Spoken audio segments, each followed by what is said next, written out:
आज अपन पढ़ेंगे लेसन 19 जैव विविधता और इसका संरक्षण, है ना। जैव विविधता और इसका संरक्षण। जैव विविधता का अब शाब्दिक अर्थ ही क्या है? जैव विविधता। जैव का मतलब जीवों, जीवों में पाई जाने वाली विभिन्नता को ही जैव विविधता कहते हैं।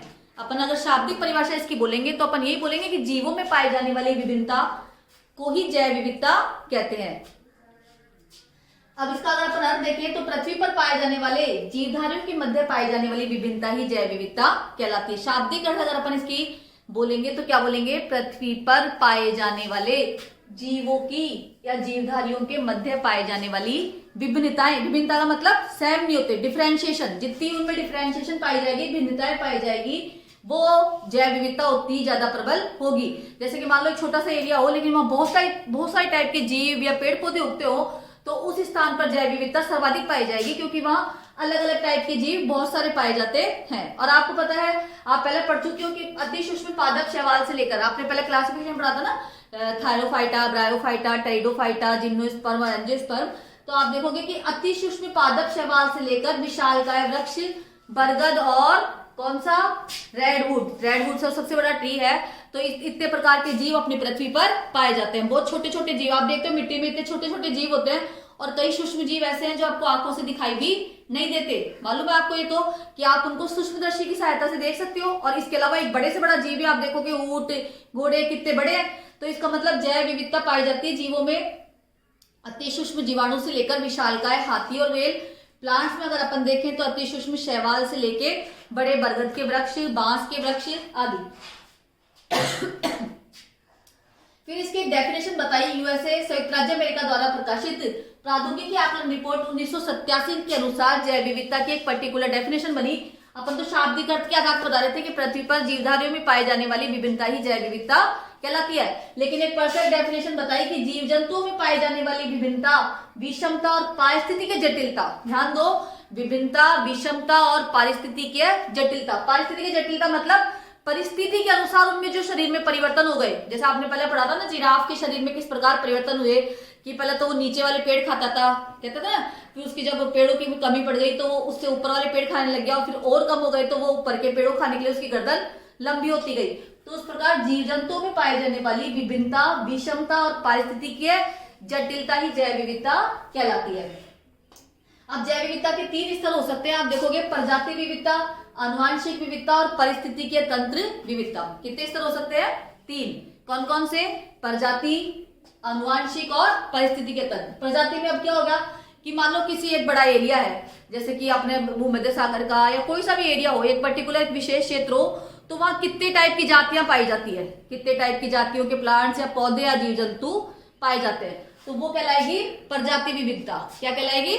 प्रजाति विविधता। ध्यान सुनो, किसी क्षेत्र विशेष में, किसी एक पर्टिकुलर स्थान पे, जैसे भूमध्य रेखा में, मरुस्थल में अलग प्रकार के पेड़ पौधे और जीव जंतु मिलते हैं, तो किसी क्षेत्र विशेष में पाए जाने वाली जातियों की संख्या, किसकी? विभिन्न प्रजातियों की कुल संख्या, अलग अलग जाति के कितने जीव उस क्षेत्र में पाए जाते हैं। तो किसी विशेष क्षेत्र में पाए जाने वाले विभिन्न प्रजातियों की कुल संख्या प्रजाति विविधता कहलाती है। दूसरा आप देखोगे आनुवांशिक विविधता। आनुवांशिक विविधता क्या है कि एक ही प्रजाति है, जाति तो उनकी एक ही है, जाति तो एक ही है, लेकिन उनके विभिन्न सदस्यों के मध्य आनुवांशिक इकाई, जीन के कारण परिवर्तन हो गए। मान लो उनकी जाति तो एक ही है, जैसे अपन देखेंगे कि बिल्ली की, शेर की, इनकी जाति तो एक ही है ना, लेकिन इनके आनुवांशिक इकाई जीन में परिवर्तन होने की वजह से दिखने में एक से लगते हैं क्या आपको? नहीं लगते। तो इस प्रकार इनके जाति एक होने के बावजूद भी इनके आनुवांशिक इकाई जीन के कारण जो विभिन्नता पाई जाएगी वो कौन सी कहलाएगी? आनुवांशिक विविधता। फिर अपन देखेंगे पारिस्थितिक तंत्र। पृथ्वी के विभिन्न पारिस्थितिक तंत्रों की विभिन्न भौगोलिक और पर्यावरणीय आवश्यकताओं के आधार पर जीव जंतुओं में होने वाली विभिन्नता। ध्यान सुनो, पृथ्वी के विभिन्न परिस्थितिक तंत्रों की भिन्न भिन्न भौगोलिक और पर्यावरणीय विशेषताओं के कारण जीव जंतुओं और पौधों में पाई जाने वाली विभिन्नता। कैसे? अब आप देखोगे, देखो एक भालू होता है ना, तो भालू अपने वाले एरिया में तो काले रंग का मिलता है, लेकिन अगर आप ध्रुवीय क्षेत्र में चल जाओगे, अब जाति दोनों की एक ही है, दोनों ही रीछ ही है, लेकिन उनके बाल कैसे होते हैं? सफेद, है ना। और जबकि अपने क्षेत्र में जो पाए जाते हैं उनके बाल काले होते हैं। तो जीव जंतुओं में पाए जाने वाली भौगोलिक और पर्यावरणीय विशेषता के कारण, क्योंकि वहां ठंड होती है, बर्फ उगती है, तो बर्फ में अपना बचाव करने के लिए उनके बाल कैसे होते हैं, सफेद रंग के, जबकि नॉर्मल वाले भालू के काले होते हैं ना। इसी प्रकार मान लो कि जो ठंडे इलाकों में रहते हैं उनके बाल घने और लंबे होते हैं, जबकि अपने गाय भैंस इनके बाल ज्यादा लंबे नहीं होते। तो ये विभिन्नताएं कैसी है, पर्यावरणीय विशेषता के आधार पर। किसके आधार पर, पर्यावरणीय विशेषता के आधार पर। आप देखोगे कश्मीर में और चाइना में, अमेरिका में जाते हो, वहां के लोग आपको अलग दिखाई देते हैं ना, और अपने इंडिया के लोग अलग दिखाई देते हैं, क्योंकि इंडिया का क्लाइमेट समशीतोष्ण प्रकार का है, तो यहाँ पे मतलब वो वाला कलर भी है और सफेद भी है ना, और जबकि वहां पे केवल वह सफेद मिलेंगे। तो वो विभिन्नता है, तो दोनों मनुष्य जाति तो एक ही उनकी, लेकिन ये विभिन्नता उनमें किसके कारण आई है, भौगोलिक और पर्यावरणीय विशेषता के कारण। किसके कारण, भौगोलिक और पर्यावरणीय विशेषता के कारण जीव जंतु और पौधों में पाई जाने वाली भिन्नता। तो आप समझ में आ गई 3 प्रकार की, प्रजाति, अनुवांशिक और पारिस्थितिक। प्रजाति क्या है, ये एक बहुत बड़ा क्षेत्र है, वहां पे अलग अलग टाइप के जीव जंतुओं की कुल संख्या कितनी है, तो वो प्रजाति हो जाएगी। अनुवांशिक को बोले तो एक ही प्रजाति के विभिन्न सदस्यों के बीच में उनके जेनेटिक ग्रुप में अनुवांशिक इकाई में परिवर्तन होने के कारण विभिन्नता, है ना। जैसे आप ध्यान रखोगे शेर का और बिल्ली वाला उदाहरण बताया मैंने आपको। इसी प्रकार परिस्थिति के तंत्र वाली विविधता, विभिन्न प्रकार के परिस्थिति के तंत्रों में विभिन्न भौगोलिक और परिस्थिति की जटिलताओं के कारण पाए जाने वाली विभिन्नता। जैसे कि भालू की आपने सुनी कि सफेद बाल होते हैं, काले बाल होते हैं। मनुष्यों की सुनी कि अमेरिका में रहने वाले मनुष्यों की शक्ल अलग होती है और अपनी अलग होती है, ठीक है, जबकि दोनों की जाति सेम है। अब देखिए प्रजाति क्या है, प्रजाति की परिभाषा, जाति की परिभाषा जो सबको आती है आपको, कि जीवों का वह समूह जो दिखने में एक समान लगता हो और आपस में जनन करके संतान उत्पन्न करने की क्षमता रखता हो, वो एक ही प्रजाति का कहलाता है। प्रजाति जीवों का वो समूह जो दिखने में एक समान लगता हो और आपस में जनन करके संतान उत्पन्न करने की क्षमता रखता हो, प्रजाति कहलाता है। अब अपन देखेंगे परिस्थिति के तंत्र, इकोसिस्टम। परिस्थिति तंत्र की परिभाषा क्या है, स्थान विशेष के जैव और अजैव घटकों की अंतःक्रिया। ध्यान दो, स्थान विशेष के जैव घटक और अजैव घटकों की अंतःक्रिया। जैव घटक आप जानते हो जिनमें जान है, यानी पेड़ पौधे और जीव जंतु।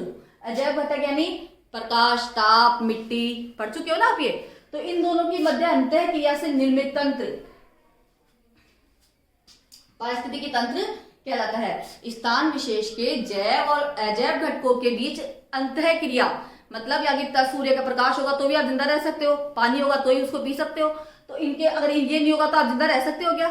तो इन सब के बीच में कैसा संबंध है, स्पेशल अंतर संबंध है, जिनके बिना आप जीवित भी नहीं रह सकते। मतलब ये भी आपके बिना जीवित नहीं रह सकते, पेड़ पौधे भी, और आप भी पेड़ पौधों के बिना जीवित नहीं रह सकते। तो स्थान विशेष के जैव और अजैव घटकों की अंतःक्रिया से निर्मित तंत्र ही इकोसिस्टम या पारिस्थितिकी तंत्र कहलाता है। जैसे अब आप देख सकते हो अलग अलग प्रकार के हो सकते हैं ये, घास के मैदान, पहाड़, पठार। जैसे अगर आप 3 भागों में देखें तो थल वाले, जल वाले और वायु वाले। जल वालों में अपन देखें तो तीव्र समुद्री और ठंडे वाटर वाले, गर्म पानी वाले, अलग अलग प्रकार के जीव होंगे।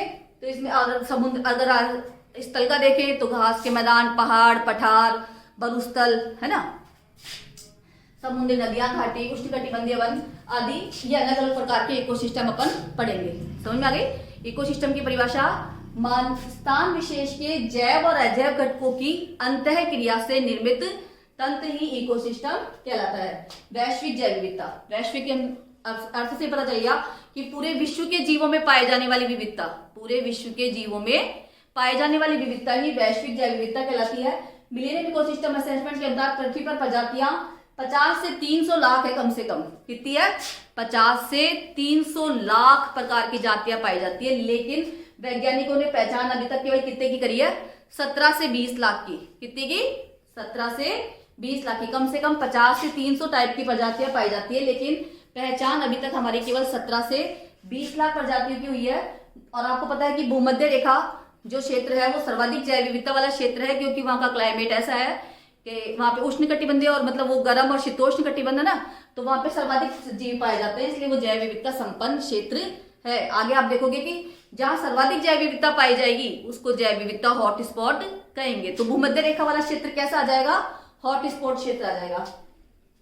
वनस्पति की दृष्टि से मध्य और दक्षिणी अमेरिका के जंगल और दक्षिणी पूर्वी एशिया सर्वाधिक जैव विविधता क्षेत्र में आता है। दक्षिणी अमेजनों के जंगल होते हैं, उनको बोलते हैं कि ये भारत के वो है श्वसन वृक्ष है, मतलब भारत का जो मतलब पूरे विश्व को सांस मिल रही है वो उनकी वजह से ही मिल रही है। तो वहां पे भी सर्वाधिक जैव विविधता पाई जाती है। विश्व की लगभग 2/3 वनस्पति प्रजातियां, कशेरुक प्राणियों की 30% और कीटों की 90% इसी क्षेत्र में मिलती है। कहां पे? भूमध्य रेखा के क्षेत्र में। और इसका क्षेत्रफल पृथ्वी के कुल क्षेत्र का मात्र 7% है। कितना?